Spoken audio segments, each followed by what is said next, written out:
Programme में आगे बढ़ते हैं और बात करते हैं एक ऐसी दास्तान की हमारे मुल्क में जाली और झूठी एफआईआरों के बारे में एक नासूर की सूरत में एक ऐसा अलमिया जन्म दे रहा है जो पूरे मुल्क की अवाम को आसूदा किए हुए और ज़लील ख्वार किए हुए। जाली और झूठी एफआईआरें बेहतरीन हथियार है कब्जा माफिया का कि वो लोगों पर झूठी और जाली एफआईआरें करवा कर उनकी ज़मीनों पर कब्जे करते हैं। नंबर 2, जाली और झूठी एफआईआरें एक मजबूत हथियार है सियासतदानों का जो अपने सियासी मुखालफीन को झूठी और जाली एफआईआरों में फंसा कर उनसे अपना इंतकाम लेते हैं, वोट ना डालने का इंतकाम लेते हैं और उन्हें उनकी फैमिलीज को तबाह बर्बाद करने के लिए कोशिश होते हैं। देही इलाकों में अगर देखा जाए तो जाली और झूठी एफआईआर हथियार है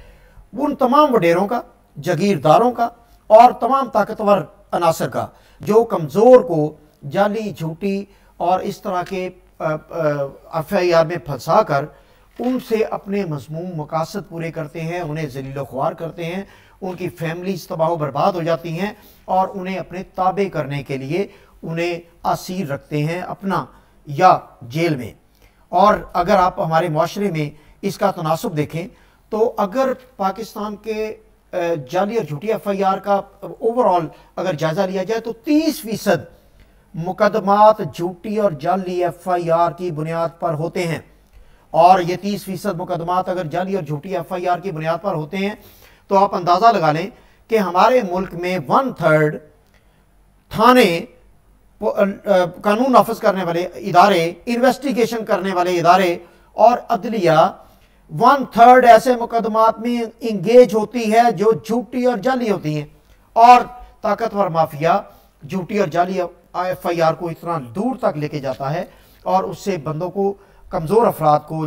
जिनके पास वसाइल नहीं होते, जिनके पास इख्तियारात नहीं होते, जो वेल कनेक्टेड नहीं होते, और ऐसे अफराद जो बेचारे इस माशरे में अपनी सिफारिश या कोई पैसा नहीं लगा सकते, उनको उस हद तक लेके जाते हैं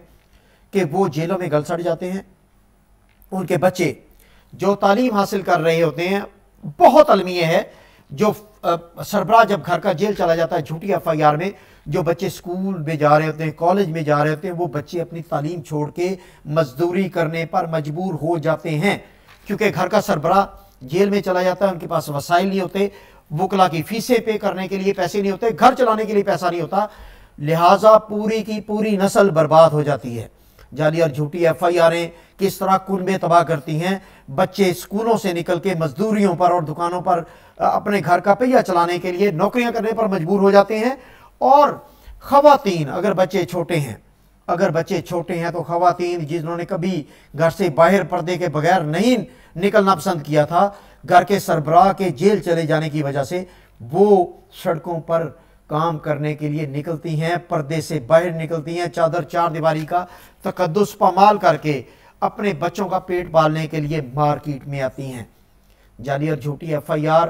के बारे में आज तक कोई कानून साजी नहीं हो सकी। उसमें अगर सज़ा देखें तो उसमें इंतहाई मामूली सज़ा है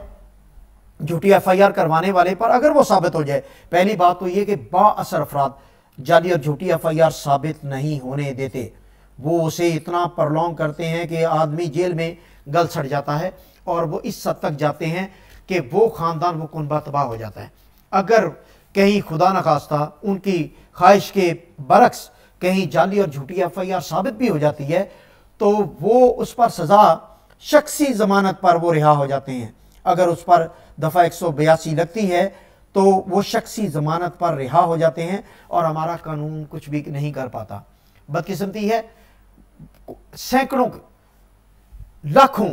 ख़ानदान अफराद जेलों में गल सड़ रहे हैं, गलते सड़ते रहे हैं। 70-72 साल में कुनबे तबाह हो गए, फैमिलीज तबाह होगी, बच्चे स्कूलों से निकल गए, औरतें घरों से बेपर्दा होकर निकल आई बच्चे पालने के लिए, लेकिन जाली और झूठी एफआईआरों का तदारुक आज तक नहीं हो सका। मैं बात करता हूं एक ऐसे कानून की जो 17 फरवरी 2017 को असम्बली में पुटअप हुआ और गजट ऑफ पाकिस्तान में उसका हिस्सा बनाने के लिए कहा गया, लेकिन ये कानून आज तक ये कानून पास नहीं हो सका, इस पर अमल दरामद नहीं हो सका और और जाली FIR आज भी हो रही हैं। जो करवाने वाला वो भी आज़ाद है, जो SHO करता है जाली FIR वो भी घिनौना जुर्म करता है, लेकिन वो भी आज तक किसी भी कानून की गिरफ्त में नहीं आया। उस्मान बसरा हमारे साथ मौजूद हैं, PTI की, उन्होंने प्रोग्राम में ज्वाइन किया। बहुत शुक्रिया बसरा साहब। बसरा साहब, बात हो रही है जाली FIR और झूठी FIR में हमारे देही इलाकों में भी और शहरों में भी बाअसर अफराद, कमज़ोर लोगों के कुनबे बर्बाद कर देती हैं। उनके बच्चे जब सरबराह जेल में चले जाते हैं झूठी FIR में, बच्चे तालीम छोड़ के मजदूरी पर निकल आते हैं, औरतें पर्दे से निकल के बच्चे पालने के लिए सड़कों पर आ जाती हैं। लेकिन जाली FIR करने वाले और SHO जो करता है, दर्ज करता है जाली उसका आज तक कानून की वो गिरफ्त में नहीं आ सके। मुआशरा इस नासूर से निकल नहीं पा रहा, क्या करेंगे आप? बिस्मिल्लाहिर्रहमानिर्रहीम। एक तो बड़ी खुशी है मुझे, मैं आपको बड़ी मुबारकबाद पेश करता हूँ कि आजकल के इस दौर में जबकि हर तरफ रेटिंग के चक्कर में अजीबोगरीब किस्म के पॉलिटिकल टॉक शोज हो रहे हैं और जो सोशल हमारी प्रॉब्लम्स हैं, जो पब्लिक इंटरेस्ट के मैटर्स हैं, उसके ऊपर मीडिया में बड़ी शाज़ो नाज़िर बात होती है। तो आज आप मुबारकबाद के मुस्तहिक हैं कि आपने बड़ा जबरदस्त एक ऐसी दुखती रग जो मुआशरे की है उसको उस पे हाथ रखा है और मुझे वो बात की है जो असल में टेलीविजन के ऊपर करने की बात है, जो लोगों के मसाइल को उठाने, जो असल में लोगों का मसला है, जिसने पाकिस्तान के सोशल फैब्रिक को ना सिर्फ कमजोर किया है बल्कि जेपरडाइज करके रख दिया है। देखिए, एक तो मैं आपसे बिल्कुल एग्री करता हूँ, जहां मेरा ताल्लुक पाकिस्तान तहरीक-ए-इंसाफ से है, मैं अपनी हुकूमत को रिप्रेजेंट करता हूँ, वहां मैं कानून का तालिब इल्म भी हूँ। हमने ये एक प्रैक्टिस देखी है पाकिस्तान के अंदर और बिलअमूम और बिलखसूस तीसरी दुनिया के अंदर प्रैक्टिस है कि पुलिस का जो सिस्टम है, पुलिसिंग का जो सिस्टम है, इसको इस्तेमाल किया जाता है प्रेडोमिनेंटली पॉलिटिकल अपने राइवल्स को दबाने के लिए। नंबर 1, पुलिस का इस्तेमाल किया जाता है इस्तेहसाल शुदा तबका जो है उसको मजीद दबाने के लिए, और पुलिस का इस्तेमाल किया जाता है एज अ टूल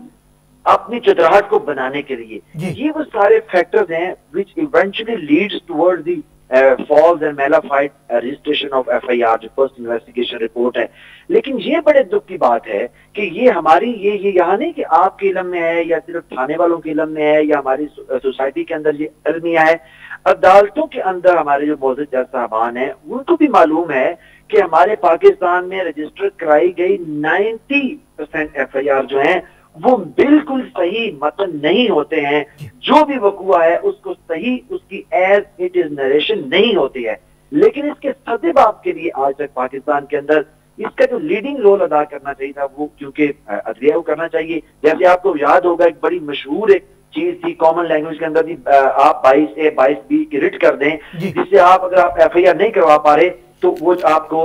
जाके अदालत से करवा सकते थे। इस तरह का अगर भी कोई कदम लिया जाता है उसको नहीं लिया गया मैं समझता हूं। और उसका इफेक्ट क्या हुआ है? इफेक्ट ये हुआ है कि लोगों ने FIR के रजिस्ट्रेशन को एक टूल के तौर पे इस्तेमाल करना शुरू कर दिया है, जिससे मुआशरे के अंदर जो इस्तेहसाल है कानून की मदद से और कानून के टूल को इस्तेमाल करके वो बढ़ गया है और इसकी जितनी भी मजम्मत की जाए कम है। लेकिन मैं आपको ये बताऊं, अभी जो आज आपकी जुडिशरी है, खास तौर पे जो आपकी सुप्रीम कोर्ट है और फिर बिलखुसूस उसके जो चीफ जस्टिस है हमारे जस्टिस आसिफ सईद खोसा साहब, क्योंकि इनकी बड़ी गिरफ्त है आपकी जो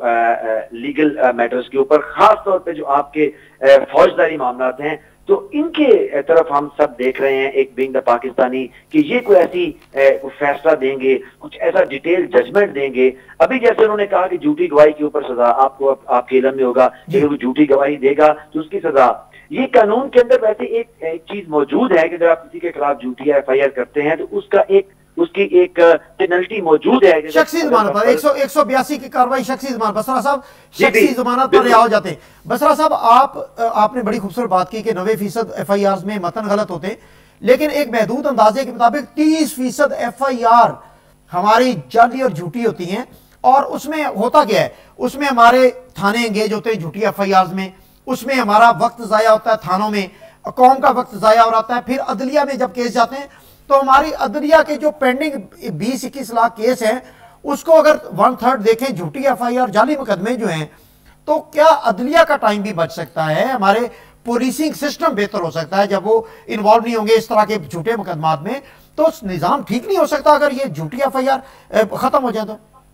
देखिए, मैं तो ये समझता हूँ, एक प्रैक्टिसिंग लॉयर की हैसियत से मैं आपको बता रहा हूँ कि एफआईआर जो है, देखिए एक तो झूठी एफआईआर सिरे से झूठी करवा देना, मतलब कि अगर वो कोई वकुआ कहीं पे, कोई इंसिडेंट कहीं जो काबिले दस्तंदाजी पुलिस है कहीं हुआ ही नहीं है, लेकिन आपने जाके करवा दिया पैसे देके। एक जो मैं आपको 90% रेशो की तरफ इशारा कर रहा हूँ वो ये है गलत होता है, उसमें 2-4 बंदे और डाल दिए जाते हैं, वकुआ हुआ, लेकिन वो वहां पे एक इंग्रेडिएंट रखे हुए हैं कि वो जाके आप कहते हैं जी अस्सलाम वालेकुम जी, ये वकुआ हुआ, उसमें आपको, मुझे या ऐसा बंदा जो उनको कानूनी हेल्प कर सकता है, 6 बंदे और डाल दिए, जिन्होंने पैरवी कर ली उन्हें भी डाल दिया। अब देखिए ये प्रैक्टिस जो है, ये क्योंकि हमारी एक सोशल इलनेस की तरफ इशारा करती है कि जब हम सोशली और मॉरली इस हद तक करप्ट हो चुके हैं। अब उसका हुआ क्या है? उसका हुआ यह है कि पाकिस्तान के अंदर जिन लोगों ने कानून साजी करनी थी, यानी आपकी पार्लियामेंट के अंदर बैठे हुए मुकन्नना के वो लोग जिनके जुम्मे था, बेसिक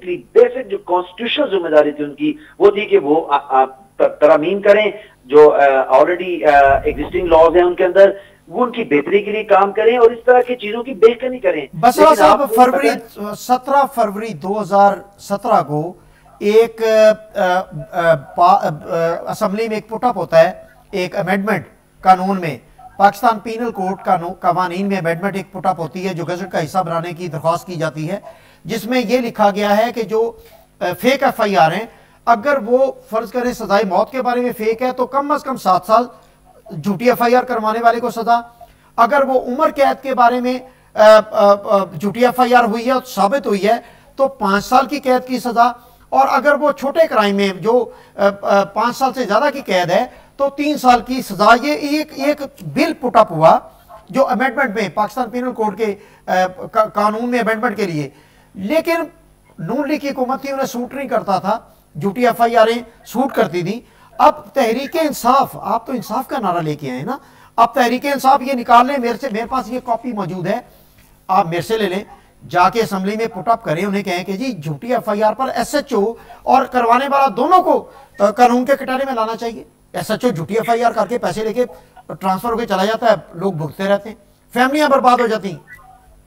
आपकी बात को मैं 100% दोस्त कर रहा हूँ। जरा मैं अभी आपको अपनी पार्टी का इसके ऊपर मौकफ देना चाहता हूँ। देखिए, हमने तो अमल से करके दिखाया। सबसे पहले हमने जो आपके सिविल लॉज हैं, जहाँ पे हमारी हुकूमत थी पहले सूबे के अंदर, केपीके के अंदर, वहां पे हमने सिविल लॉज को तब्दील किया। हमने ये बाउंड किया है, कानून ला के लेजिस्लेशन लेके आए कि जो सिविल लिटिगेशन है, सिविल मुकदमात है, उनका फैसला मैक्सिमम 1 साल के अंदर हर सूबे बाउंड कर दिया। ऐसे ही हमने अभी अब मरकज के अंदर आए हैं। ये मैं अपने पाकिस्तान के लोगों के लिए कह रहा हूँ ताकि उनको पता चले ये हुकूमत इस कानून साजी के हवाले से क्या कर रही है, ताकि जो लोगों की जिंदगी में बेहतरी लाई जा सके। अभी हमने वरासत के कानून का हक जो है, जहाँ पे तस्लीम नहीं किया जाता और कितने अच्छे लोग बेचारे लिटिगेशन में फंसे रहते, उसको तब्दील किया है, उसको भी हमने टाइम फ्रेम दिया है। यहाँ भी हम अपनी कौमी असेंबली के थ्रू वही लेजिस्लेशन लेके आ रहे हैं कि जिसके जरिए लोगों को हम, एक तो जैसे आपने इशारा किया जो अपने हमारे जो क्रिमिनल केसेस है उनके अंदर भी और सिविल के अंदर भी, ताकि ये वो काम है हुकूमत के करने के, पार्लियामेंट के करने के ये काम है। लेकिन बदकिस्मती ये है कि पार्लियामेंट तो हमेशा पाकिस्तान के अंदर कभी पाकिस्तान के लोगों के लिए तो आई नहीं है। आप देखिए, आपको मैं सिर्फ याद करवाता चलूं, कोई कानून नून लीग की हुकूमत ने पब्लिक इंटरेस्ट का पास न किया, न होने दिया, बल्कि उसके रास्ते में खड़े हो गए। लेकिन जब वक्त आया नवाज शरीफ साहब की, जब उनको निकाला सुप्रीम कोर्ट ने कि जी वो अपनी पार्टी का ओहदा नहीं रख सकते, उसके लिए रातों रात कानून साजी करवा दी पार्लियामेंट के अंदर। जी बिल्कुल, नाहल को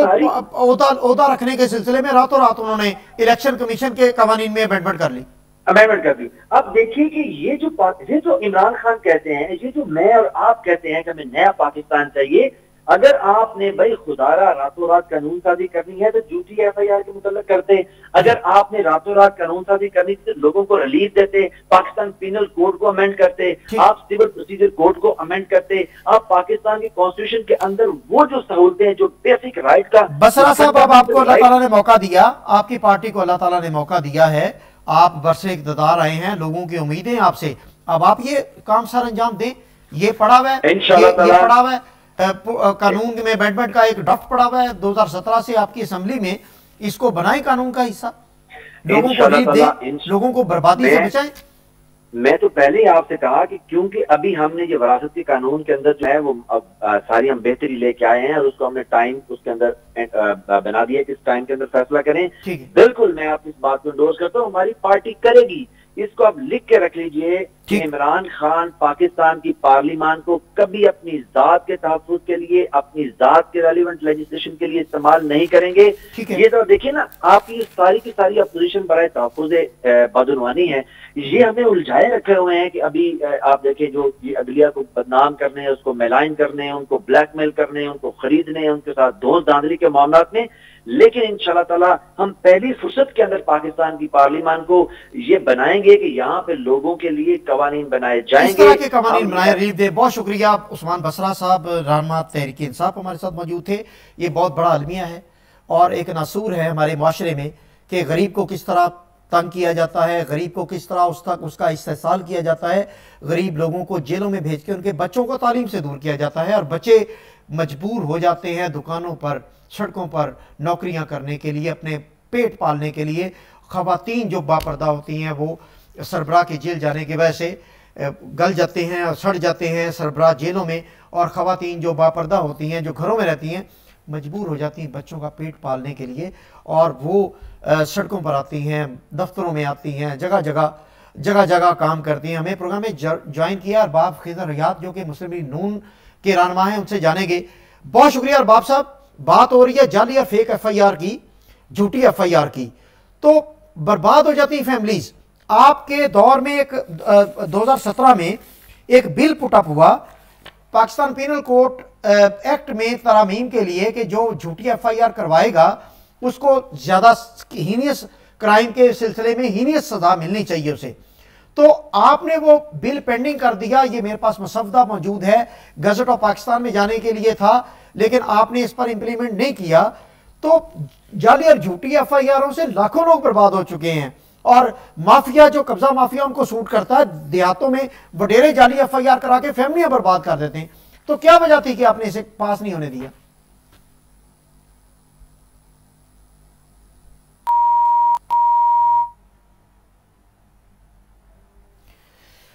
प्रोग्राम में अरबाब साहब की लाइन ड्रॉप हो गई और हम उनसे जानना चाह रहे थे कि 2017 में ये कानून पास क्यों नहीं हुआ, और अगर ये हो जाता तो बहुत सारे लाखों लोगों को, उनकी फैमिली को रिलीफ मिलता। और बात